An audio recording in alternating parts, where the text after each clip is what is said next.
नमस्कार. खिलार शेतकरी परिवारमध्ये आपल्या सर्वांचं स्वागत आहे.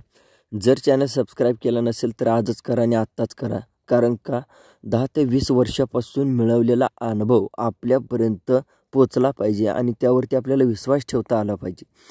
तर तो अनुभव असा आहे की खिलारची पारख करणे.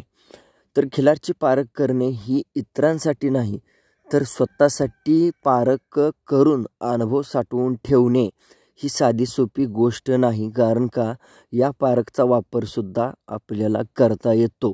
एखाद्यानं स्वतःच्या अभ्यासासाठी धडपड केलेली असेल तर ती धडपड आपल्याला सुद्धा वापर करून घेता येते.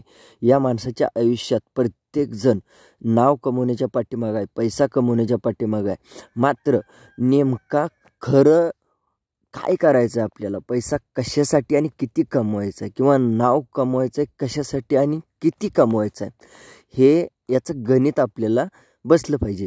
आणि या खिलार दुनियेमध्ये प्रत्येकाला वाटतं जातिवंत.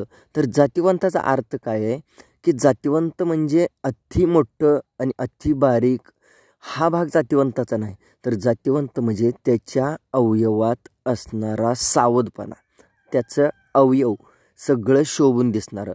भली त्याची इमारत मध्यम असू द्या, लहान असू द्या, मोठी असू द्या, मात्र त्या अवयवातला सावधपणा आणि उभारण्याचा ताठपणा आणि प्रत्येक अवयवाला बारकावा, नाकपुडीला, तोंडाच्या नळीला, कानाला, डोळ्याला, शिंगाला, गळ्याला, शरीराला सर्व काही शोभलं पाहिजे. आणि तो वंश अशा खाणीतून, अशा वंशातून असावा की पिढ्यानपिढ्या, जवळपास 3 पिढ्या ही लोकांनी नाव घेतलेली पिढी असावी.